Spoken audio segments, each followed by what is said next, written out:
Hey guys, it is Chad from Indiescape Games, developer of Spookville Cabin Escape, which has a demo now on Steam that you can download. This week, I listened to your feedback. I read the notes that were on Discord. I watched the videos of gameplay that you guys recorded and put on YouTube.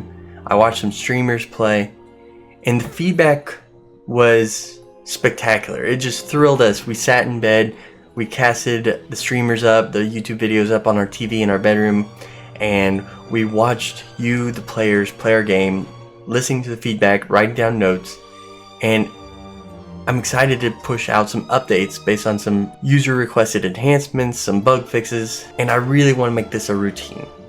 So every Friday, or every other Friday, expect these patches to push straight to Steam for you to download and keep living the world of Spookville. I do want to go over some of the list of bugs and enhancements you guys made, and I want to show you the progress that I made on that. So let's just jump right into our Notion board. Our Notion board is like a task board. It allows me to set priority, set the type of request it is it a bug, is it an enhancement. I can set the status if I've started it, if I completed it, and this is publicly available for everyone to see. I've enabled comments so you can leave a comment and tell me what you're seeing, what you want with these requests. Okay, so this is the living Notion board, and here you can see each of the requests being made. I've prefixed the bugs with a bug label so I know the difference between a bug and an enhancement. And the second column is actually the status. Assignee, right now I'm the only one that is going in and cleaning up bugs, so everything's coming to me. I did set some due dates on these, but I'm kind of ignoring that for now because I'm doing such frequent pushes back to you guys. Priority. The more comments that are made on an enhancement or a bug, it's going to raise priority. If there's like a game-breaking bug, obviously that will take priority, and I'll immediately jump over and start addressing that. Tags is another place that I can choose whether is it an improvement, is it a bug, is it a deployment task. My typical workflow is I want to knock out the high ones first. I also have to kind of prioritize my time. With such frequent deployments, I don't have time to get all of the high bugs, so I kind of then look at mediums and then finally lows. So some of the things I implemented this last week were I increased the drop rate of loot in the sandbox mode. So when you're killing enemies, health, ammo, and the components will drop more frequently. There was a character display issue in the main menu. Let me open that up real quick. So in the main menu, one of the things that Cohen found was that the boy was both holding a sword and had the sword on his back. So I removed the sword that he was holding, and the boy will continue having the idle animation and won't have the sword in hand. I also corrected the sound impact. So when the boy gets hit, instead of like a metallic woodish clank, it sounds more fleshy, more lifelike.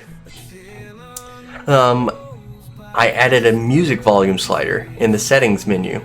So this is huge because before there was just a master control slider that controlled the volume, and that controlled both the music and the sound effects. Turning it down would turn down the music volume, but also muffle out then some of the sound effects.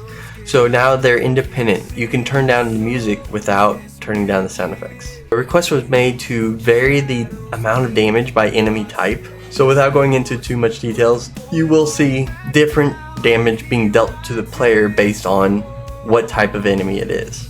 I also added a sword swing sound effect. So let's boot that up in sandbox mode, and I can show you real quick. Here's the sandbox mode, and there's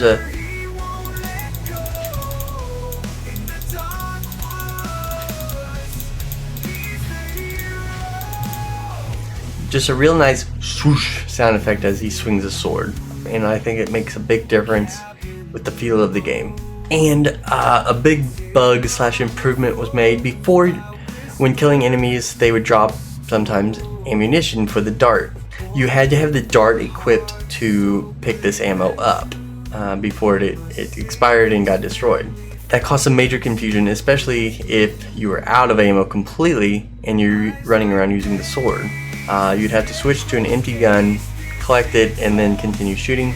I felt that was a bit overkill, so what I implemented is ability to pick up the ammunition whether the gun is equipped or not. So these are just some of the small features that I'm hearing you guys want and request, and I'm diving right back into the source code and implementing it. The storyline was short, but again, that's just a first introduction. That's not the complete game by any means. I'm still working on putting all of these systems into one playable mode that you will experience piece by piece until I feel confident enough that I can just wrap it up and then publish the full game. Please keep playing, please keep sending me feedback on Discord, YouTube, or my Notion board, and we'll keep pushing these updates as often as we can. Thank you all for your support. If you haven't yet, please wishlist Spookville Cabin Escape on Steam, download our pre-alpha, get in there and let me know what you think.